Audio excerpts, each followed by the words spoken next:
student at Rehan AI Teacher Institute, a bootcamp for 2 months. So now I am here with another session with Call Annie. So today I have a very important topic. It's a major important topics we have to discuss. All the person should have to discuss on this topic. So the topic is deforestation. So let's be sharing my screen and call the Annie.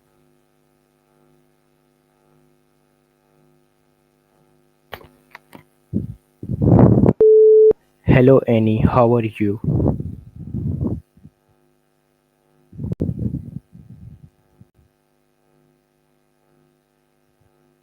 Hello Annie, how are you? I'm great, thanks. Just got back from a yoga class. How about you? How's your day Oh, going? my day was very good and very amazing. So I have a special topic to discuss with you. The topic is deforestation.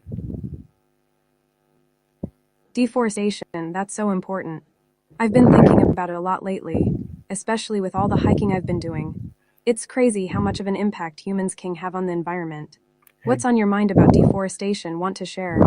don't you think that it is a global topic to discuss, a social topic to discuss? Totally, it's a global issue that affects us all. I mean, think about it, forests are the lungs of the earth, right? And we're losing them at an alarming rate. It's not just an environmental issue, but also a social one, like you said.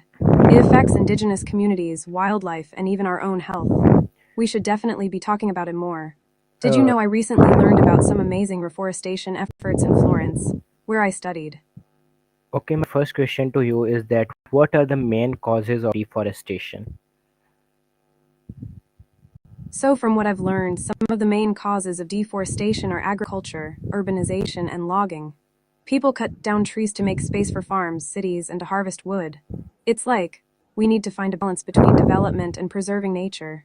I've seen it happen even in my hometown in New Jersey, where they cut down trees to build new houses. It's sad, you know. Okay, now tell me that how does deforestation contributes to climate change? What is the link of climate change to deforestation? Deforestation is like a huge contributor to climate change. When we cut down trees, we're releasing all the carbon they stored into the atmosphere, which increases greenhouse gases and leads to global warming. It's like a vicious cycle. Trees absorb carbon dioxide, but when we cut them down, that process stops. And it's not that trees also help regulate the water cycle and support biodiversity. I'd say deforestation is responsible for around 15% of global greenhouse gas emissions, which is pretty significant. Does that make sense? Okay, now tell me that what are greenhouse gases, what are these, and what is global warming and how it is caused, and what are its effects on also environment?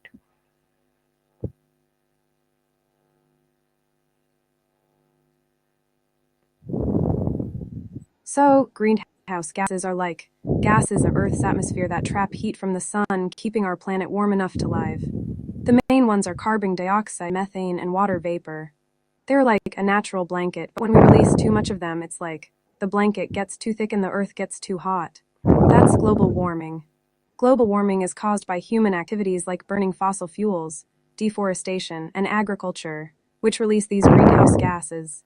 It's like we're overloading the atmosphere with them. The effects are huge: rising sea levels, more extreme weather events, droughts, and heat waves. It's already happening, and it's scary.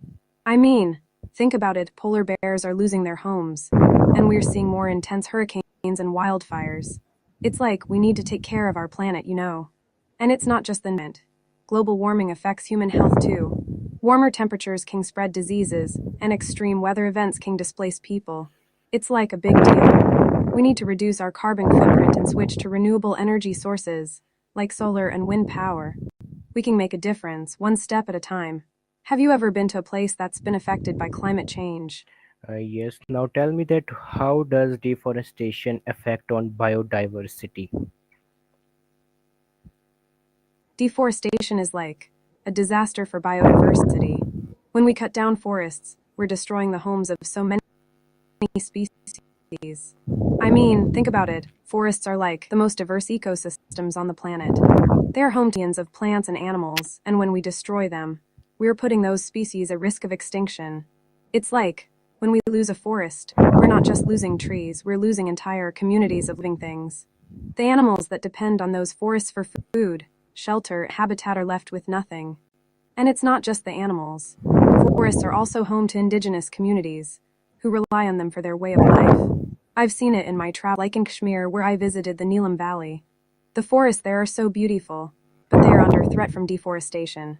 It's like we need to protect these places not just for the animals and plants, but for the people who live there too.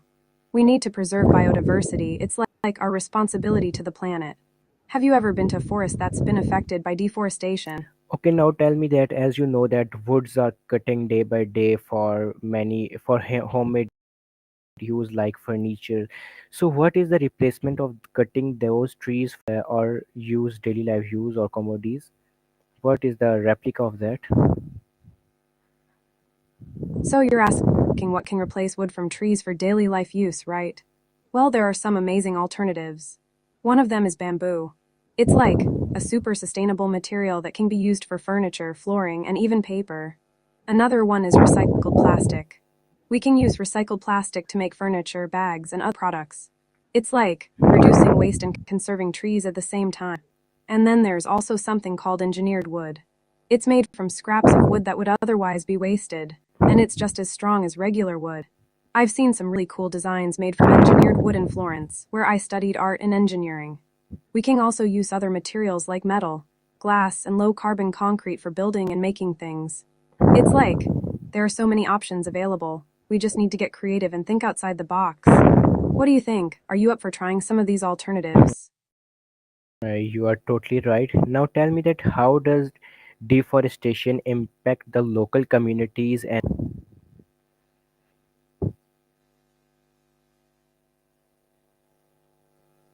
Deforestation has a huge impact on local communities and indigenous people. I mean, think about it. These communities have been living in harmony with the forest for centuries, relying on it for food, medicine, and shelter. When we cut down the forest, we're not just destroying their environment, we're also destroying their way of life. Many indigenous communities depend on the forest for their livelihood, and when it's gone, they're left with nothing. It's like they're forced to leave their ancestral lands and move to cities where they struggle to adapt. It's a huge cultural loss, too. The forest is not just a physical place, it's also a spiritual one, with deep cultural and historical significance. I've learned about some communities in Pakistan, like the ones in the Neelam Valley, where deforestation has had a devastating impact. The local people are struggling to find new ways to make a living, and their traditional way of life is being lost. It's heartbreaking, you know. We need to recognize the rights of indigenous people to their land and their way of life. We need to work with them to find sustainable solutions that benefit everyone, not just the logging companies or the governments. It's like we need to listen to their voices and respect their knowledge and traditions. We can learn so much from them about living in harmony with nature. Have you ever met anyone from an indigenous community? yes, I am also somehow living in that community. Now tell me that why this term is important that grow more and more trees. That's amazing that you're connected to an indigenous community. Okay, so growing more trees is crucial for so many reasons. First, trees absorb carbon dioxide and produce oxygen, which is essential for life. They also help to purify the air and water, and provide habitat for countless species of plants and animals. But it's just about the environment, they also have a huge impact on human and well-being. Studies have shown that spending time in nature surrounded by trees can reduce stress, improve mental health, and even boost our immune systems. And then there's the economic benefits too. Trees can provide food, fuel, and income for communities, especially in rural areas. They can also help to prevent soil erosion, landslides, and other natural disasters. But I think, on a deeper level, growing more trees is about reconnecting with nature and our place in the world. It's about recognizing that we're not separate from the environment, but a part of it. When we plant trees, we're investing in the future, not just for ourselves, but for generations to come. In my yoga practice, I learned about the concept of ahimsa or nonviolence, which includes nonviolence towards the environment. That's great to Growing hear. more trees is a way of practicing ahimsa, of showing compassion. I'm glad we had this conversation. Okay, It's always great to okay. connect Now with. tell me that how can individuals contribute to reduce deforestation, and what measures should government take to reduce deforestation? So, as individuals, we can contribute to reducing deforestation by making conscious choices in our daily lives. Like we can choose products that are certified as sustainably sourced, buy wood and paper products that are labeled as FSC certified, and support companies that prioritize sustainability. We can also reduce our meat consumption, especially beef, since livestock farming is a major driver of deforestation. And, of course, we can plant trees and support reforestation efforts in our communities. As for governments, they should implement policies that protect forests and penalize deforestation. Like, they can establish national parks and protected areas and work with communities to develop sustainable land use plans. Governments can also provide incentives for sustainable land use practices, like subsidy farmers who adopt agroforestry or permaculture methods. They should strengthen laws and enforcement to prevent illegal logging and deforestation. In Pakistan, for example, the government has launched and promote sustainable land use practices. But more needs to be done to address the scale and complexity of the issue. What do you think? Should governments prioritize economic growth over environmental protection, or can we find a balance between the two? Yes, you are right. Totally, I agree with you. Now, tell me that how what education and self-awareness plays role. About deforestation.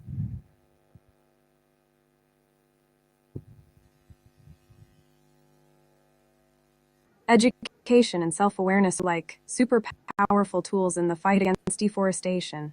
When people are educated about the importance of forests and the impact of deforestation, they're more likely to make conscious choices that reduce their contribution to the problem. Self awareness is key because it helps people understand their own role in the issue and how their daily choices can affect the environment. Like, when people realize that their love of palm oil or timber is contributing to deforestation, they're more likely to seek out sustainable alternatives. Education can also help people understand the complex relationships between forests, climate change, and human well being. It's like, when people learn about the water cycle and how forests help regulate it, they're more likely to appreciate the importance of preserving those forests. In my experience, education and self awareness can also inspire people to take action, like volunteering for tree planting initiatives or supporting organizations that work to protect forests. It's like, when people feel empowered with knowledge, they're more likely to become advocates for change. In Pakistan, for example, there are some amazing organizations that are working to educate people about the importance of forests and the impact of deforestation. They're using social media, community outreach, and other strategies to raise awareness and inspire action.